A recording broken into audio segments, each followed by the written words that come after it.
नमस्कार दोस्तों। आज 4 अगस्त 2024 को RACIT की परीक्षा सुबह 10 बजे से स्टार्ट होगी।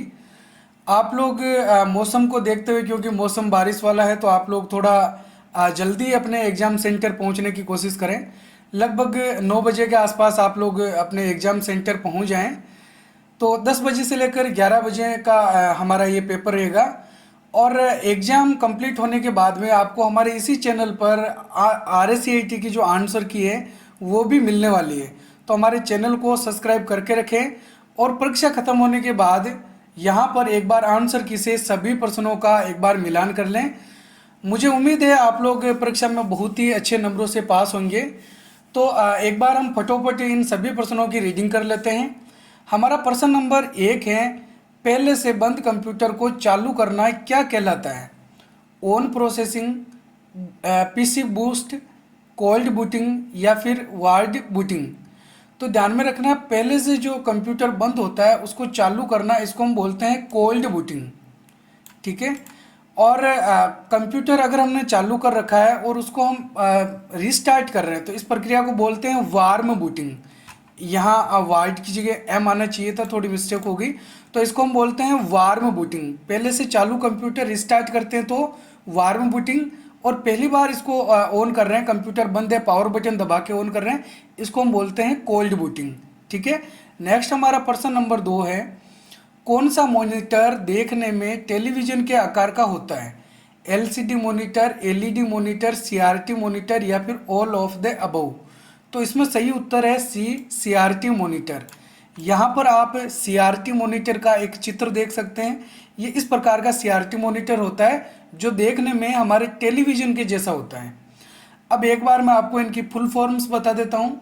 LCD की फुल फॉर्म होती है लिक्विड क्रिस्टल डिस्प्ले। क्या होगी? Liquid crystal display. LED की full form light emitting diode. क्या होगी? Light emitting diode. CRT की फुल फॉर्म होगी कैथोड रे ट्यूब। तो ऐसा मॉनिटर जिसके अंदर कैथोड रे ट्यूब का प्रयोग किया जाता है कौन सा होता है? CRT मॉनिटर होता है। ठीक है। नेक्स्ट हमारा प्रश्न नंबर 3 है, हार्ड कॉपी को सॉफ्ट कॉपी में बदलने के लिए कौन सा उपकरण प्रयोग करते हैं? मॉनिटर, प्रिंटर, स्पीकर या फिर स्कैनर। तो हार्ड कॉपी यानी कि जिसका कोई भौतिक अस्तित्व होता है, जैसे हमने कोई कागज़ पर लिख रखा है, प्रिंट कर रखा है, तो इसको वापस सॉफ्ट कॉपी में बदलना है। इसके लिए किसका प्रयोग करते हैं? स्कैनर का प्रयोग करते हैं। ठीक है। और अगर यहाँ पर क्वेश्चन ये पूछा जाता है कि सॉफ्ट कॉपी को हार्ड कॉपी में कन्वर्ट करना है, तो सॉफ्ट कॉपी को हार्ड कॉपी में बदलने के लिए प्रिंटर का प्रयोग किया जाता है। ठीक है। तो दोनों ही ध्यान रखना है, हार्ड कॉपी को सॉफ्ट कॉपी में स्कैनर बदलता है और सॉफ्ट कॉपी को हार्ड कॉपी में प्रिंटर बदलता है। ठीक। नेक्स्ट हमारा प्रश्न नंबर 4 है, MS वर्ड 2010 में एंड नोट क्या होता है? किसी टेक्स्ट के संदर्भ में उसी पेज के नीचे लिखे हुए टेक्स्ट, किसी टेक्स्ट के संदर्भ में दस्तावेज के अंत में लिखे हुए टेक्स्ट, वह टेक्स्ट जिन्हें प्रत्येक पृष्ठ पर दोहराया जाता है, वह टेक्स्ट जिन्हें गहरा किया जाता है। तो देखो, एंड नोट जो होता है वो हम किसी टेक्स्ट के संदर्भ में किसी टेक्स्ट के बारे में ही लिखते हैं। और वो जो एंड नोट हम लगाते हैं वो डॉक्यूमेंट के सबसे लास्ट में लगता है। तो इसीलिए यहाँ पर सही आंसर क्या होगा? बी। किसी टेक्स्ट के संदर्भ में दस्तावेज के अंत में लिखे हुए टेक्स्ट को क्या बोलते हैं? एंड नोट बोलते हैं। एक चीज़ आपको ध्यान रखनी है, यहाँ पर आपको 2 शब्द सुनने को मिलेंगे, एंड नोट और फुटनोट। तो जो फुटनोट होता है वो उसी पेज के नीचे लगता है और एंड नोट कहाँ लगता है? डॉक्यूमेंट के लास्ट में लगता है। ठीक है। अगर यहाँ पर एंड नोट की जगह फुटनोट पूछते तो यहाँ पे सही आंसर होता ए वाला। किसी टेक्स्ट के संदर्भ में उसी पेज के नीचे जो टेक्स्ट लिखते हैं वो एंड नोट होता है, सॉरी फुटनोट होता है। नेक्स्ट है हमारा प्रश्न नंबर 5 है, निम्न में से पॉइंटिंग डिवाइस कौन सा है? Mouse, touch pad, track ball, all of the above. तो इसमें सही उत्तर होगा D, all of the above. आपको ध्यान में रखना है, ये सारे पॉइंटिंग डिवाइस है, mouse, touch pad, track ball, इसके अलावा जो जॉयस्टिक होता है, टच स्क्रीन होती है, ये पॉइंटिंग डिवाइस के उदाहरण हैं। अगला हमारा प्रश्न नंबर 6 है, कर्सर को डॉक्यूमेंट के सबसे अंत में लाने के लिए किस शॉर्टकट का प्रयोग करते हैं? Control plus page up, control plus page down, control plus home या फिर कंट्रोल प्लस एंड। तो सही उत्तर होगा इसमें डी, कंट्रोल प्लस एंड कुंजी का प्रयोग करके हम कर्सर को डॉक्यूमेंट के सबसे लास्ट में ला सकते हैं। नेक्स्ट हमारा प्रश्न नंबर 7 है, निम्न में से कौन सा ब्राउज़र नहीं है? ब्राउज़र नहीं है, Google Chrome, Bing, Mozilla, Safari. तो देखो गूगल क्रोम ब्राउज़र होता है, मोजिला फायरफॉक्स भी ब्राउज़र होता है, सफारी भी ब्राउज़र है। तो इसमें कौन सा ब्राउज़र नहीं है? बिंग नहीं है। तो बिंग क्या है? बिंग एक सर्च इंजन है। गूगल, बिंग, याहू ये सर्च इंजन के उदाहरण हैं, अच्छे से इनको भी याद रखना है। अगला हमारा प्रश्न नंबर 8 है, निम्न में से किस रोम के डेटा को बिजली सिग्नल से मिटाया जा सकता है? रोम, पी रोम, ईपी रोम या फिर ईईपी रोम। तो सही आंसर है इसमें डी, ईईपी रोम। अब देखो एक बार मैं आपको इनकी फुल फॉर्म बता देता हूँ। जैसे रोम की फुल फॉर्म होती है रीड ओनली मेमोरी। अब यहाँ पर पी लिखा हुआ है तो इसका मतलब होता है प्रोग्रामेबल। तो क्या हो गया? Programmable read only memory. अब यहाँ पे लिखा हुआ ई, तो ई का मतलब हो गया इरेजेबल। तो अब क्या हो गई इसकी full form? Erasable programmable read only memory. ठीक है। और ये जो ई लिखा हुआ है यहाँ पर एक और ई एक्स्ट्रा जोड़ दिया गया, इसका मतलब होता है इलेक्ट्रिकली। तो electrically erasable programmable read only memory. तो इलेक्ट्रिकल का मतलब क्या हो गया? बिजली के सिग्नल। ठीक है। तो बिजली के सिग्नल से मिटाई जाने वाली जो रोम है वो क्या होगी? EEPROM, electrical erasable programmable read only memory. ठीक है। अगला हमारा प्रश्न नंबर 9 है, निम्न में से कौन सा ऑप्टिकल डिस्क का उदाहरण नहीं है? सीडी, डीवीडी, पेन ड्राइव या ब्लू रे डिस्क। तो सही उत्तर है इसमें C, pen drive. Pen drive optical disc नहीं होता। देखो ऑप्टिकल डिस्क का जब भी क्वेश्चन आएगा CD, DVD, blue ray disc, ये तीन ही रहेगी। तो आपको बस ये अच्छे से ध्यान रख लेना है कि ऑप्टिकल डिस्क ये तीन ही है। कौन कौन सी? सीडी, डीवीडी और ब्लू रे डिस्क।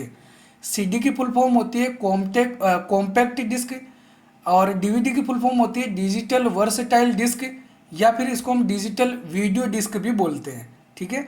और ब्लू रे डिस्क, इसको शॉर्ट में BRD भी बोला जा सकता है। नेक्स्ट हमारा प्रश्न नंबर 10 है, MS वर्ड 2010 में कितने प्रकार के अलाइनमेंट होते हैं? 2, 4, 7 या फिर 12। तो माइक्रोसॉफ्ट वर्ड में 4 प्रकार के अलाइनमेंट होते हैं। अलाइन टेक्स्ट लेफ्ट, जो कि हमारे पैराग्राफ की जितनी भी लाइनें हैं उनको लेफ्ट साइड से एक सीध में रखता है, उसकी शॉर्टकट की होती है कंट्रोल L। एक होता है अलाइन टेक्स्ट राइट, जो हमारे पैराग्राफ की जो लाइनें हैं उनको राइट साइड में एक सीध में रखता है, लेफ्ट में नहीं रखेगा। लेफ्ट केवल लेफ्ट में रखेगा, राइट में नहीं रखेगा, और राइट वाला राइट में रखेगा, लेफ्ट में नहीं रखेगा। तो अलाइन टेक्स्ट राइट की शॉर्टकट कुंजी होती है कंट्रोल R। नेक्स्ट होता है जस्टिफाई। जस्टिफाई के द्वारा लेफ्ट और राइट दोनों तरफ से अलाइनमेंट जो पैराग्राफ की लाइन है उनको बराबर रखा जा सकता है, एक सीध में रखा जा सकता है। उसको उसकी शॉर्टकट कुंजी होती है control J, align text justify. और इसके अलावा होता है सेंटर। सेंटर की शॉर्टकट कुंजी होती है कंट्रोल E। ठीक है। तो control L align text left के लिए, control R align text right के लिए, कंट्रोल C सेंटर के लिए, और कंट्रोल J जस्टिफाई के लिए। अगला हमारा प्रश्न नंबर 11 है, MS पावर पॉइंट 2010 में डिफ़ॉल्ट ओरिएंटेशन क्या होता है? वर्टिकल, हॉरिजॉन्टल, पोर्ट्रेट या फिर लैंडस्केप। तो पहली चीज़ तो आपको ये ध्यान में रख लेनी है कि जो पेज ओरिएंटेशन है, ओरिएंटेशन ये 2 प्रकार के होते हैं। चाहे पावर पॉइंट हो, माइक्रोसॉफ्ट वर्ड हो, एक्सेल हो, कुछ भी लिखा हुआ मिले, अगर ओरिएंटेशन आ जाता है तो ध्यान रखना ओरिएंटेशन 2 प्रकार के होते हैं, पोर्ट्रेट और लैंडस्केप। ठीक है। तो यहाँ पे पूछा है कि पावर पॉइंट का डिफ़ॉल्ट ओरिएंटेशन क्या होगा जब नई फाइल ओपन करेंगे? तो उसका ओरिएंटेशन होता है लैंडस्केप। ठीक है। इसके अलावा अगर यहाँ पर पावर पॉइंट की जगह माइक्रोसॉफ्ट वर्ड लिखा हुआ होता तो उसका ओरिएंटेशन डिफ़ॉल्ट होता है पोर्ट्रेट। ठीक है। पावर पॉइंट का डिफ़ॉल्ट ओरिएंटेशन लैंडस्केप और MS वर्ड का पोर्ट्रेट होता है। अगला प्रश्न नंबर 12 है, इंटरनेट पर एक व्यवसायी किसी दूसरे व्यवसायी को सामान बेचता है तो इसे निम्न में से क्या कहा जाता है? B2C, C2B, B2B या फिर C2C। तो B का मतलब हो गया बिजनेस, C का मतलब हो गया कंज्यूमर, तो बिजनेस टू कंज्यूमर यानी कि कोई बिजनेस है, कोई व्यवसायी है, वो किसी कंज्यूमर ग्राहक को बेच रहा है। कंज्यूमर टू बिजनेस, कोई ग्राहक है वो किसी बिजनेसमैन को बेच रहा है। बिजनेस टू बिजनेस यानी एक बिजनेस से दूसरे बिजनेस, एक व्यवसायी दूसरे व्यवसायी को बेच रहा है। और C to C, consumer to consumer, तो इसमें सही आंसर होगा सी, बी टू बी। ठीक है। अगला प्रश्न नंबर 13 है, निम्न में से कौन सा उपकरण इनपुट और आउटपुट दोनों कार्य करने में सक्षम होता है? मॉनिटर, मोडेम, प्रिंटर या फिर स्कैनर? तो सही उत्तर है इसमें बी, मोडेम। मोडेम की फुल फॉर्म भी याद रखनी है, मॉड्यूलेटर डिमॉड्यूलेटर। वैसे तो आपको पिछले वीडियोज में हमने अच्छे से समझा रखा था इनको। और मॉड्यूलेटर डिमॉड्यूलेटर यानी कि ये जो मोडेम होता है ये क्या काम करता है? टेलीफोन लाइन के माध्यम से कंप्यूटर में इंटरनेट चलाने की सुविधा देता है। टेलीफोन लाइन के माध्यम से इंटरनेट चलाने के लिए मोडेम का प्रयोग करते हैं। ये टेलीफोन सिग्नल जो एनालॉग होते हैं उनको डिजिटल सिग्नल में बदलता है, और हमारे कंप्यूटर के जो डिजिटल सिग्नल होते हैं उनको एनालॉग सिग्नल में बदलता है। ठीक है। नेक्स्ट है हमारा प्रश्न नंबर 14, जो कुंजियाँ किसी दूसरी कुंजियों के साथ मिलकर कार्य करती है उन्हें क्या कहा जाता है? Navigation keys, arrow keys, toggle keys या फिर कॉम्बिनेशन कीज? तो जो कुंजियाँ किसी दूसरी कुंजियों के संयोजन से, कॉम्बिनेशन से कार्य करती है उनको हम बोलते हैं कॉम्बिनेशन कीज। क्या बोलेंगे? Combination keys. कॉम्बिनेशन कीज के उदाहरण कौन कौन से हैं? कंट्रोल की, कंट्रोल की खुद का कोई काम नहीं होता है। एल्ट की, शिफ्ट की, इसके अलावा विंडो की भी हो सकती है।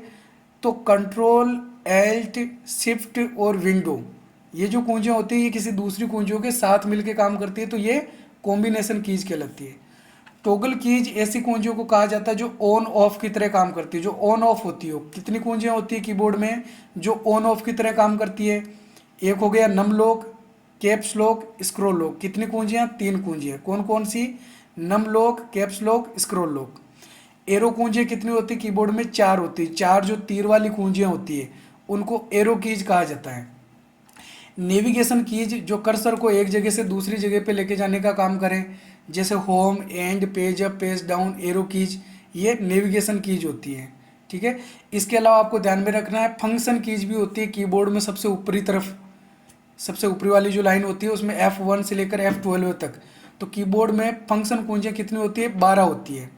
इसके अलावा कीबोर्ड के राइट साइड में एक 17 कुंजियों का समूह होता है जिसको न्यूमेरिक कीपैड बोलते हैं। अगर हमको संख्यात्मक डेटा एंटर करना, कुछ गणितीय डेटा एंटर करना है तो न्यूमेरिक कीपैड से कर सकते हैं। ठीक है। नेक्स्ट हमारा प्रश्न नंबर 15 है, इंटरनेट पर सामान को खरीदना और बेचना क्या कहलाता है? ई कम्युनिकेशन, ई बाजार, ई कॉमर्स या फिर ई सेंटर? तो इसका मतलब हो गया ई कॉमर्स। इंटरनेट पर सामान खरीदना बेचना यानी कि ई कॉमर्स। ई का मतलब क्या होता है? इलेक्ट्रॉनिक। ठीक है। अगला हमारा प्रश्न नंबर 16 है, किसी ईमेल पता में कौन से अक्षर का विशेष महत्व होता है? कोई ईमेल आईडी आप लोगों ने देखी होगी, अपनी खुद की बनी हुई भी होगी आप लोगों की। तो ईमेल आईडी के अंदर कौन सा इसमें से जो अक्षर है वो काम में लिया जाता है? Has, at the rate, equal या फिर एंड? तो इसमें कौन सा ऑप्शन काम में लेते हैं? At the rate. बी इसमें सही आंसर है। ठीक है। तो ये तो लगभग आप सभी को आंसर आ ही रहा होगा। अगला हमारा नेक्स्ट प्रश्न नंबर 17 है, एसएसओ का पूर्ण रूप क्या है? Single source online, social sign on, single sign on या फिर सोशल सर्विस ओनली? तो इसमें सही उत्तर है C, single sign on. SSO का full form single sign on. अगला हमारा प्रश्न नंबर 18, निम्न में से क्लाउड स्टोरेज का उदाहरण कौन सा है? Hard disk drive, Google drive, compact disk या फिर मैग्नेटिक टेप? तो क्लाउड स्टोरेज का मतलब क्या होता है? ऐसा स्टोरेज जिसको ऑनलाइन रखा जाता है। पिछले वीडियोज में आपको काफ़ी उदाहरण भी बताए थे।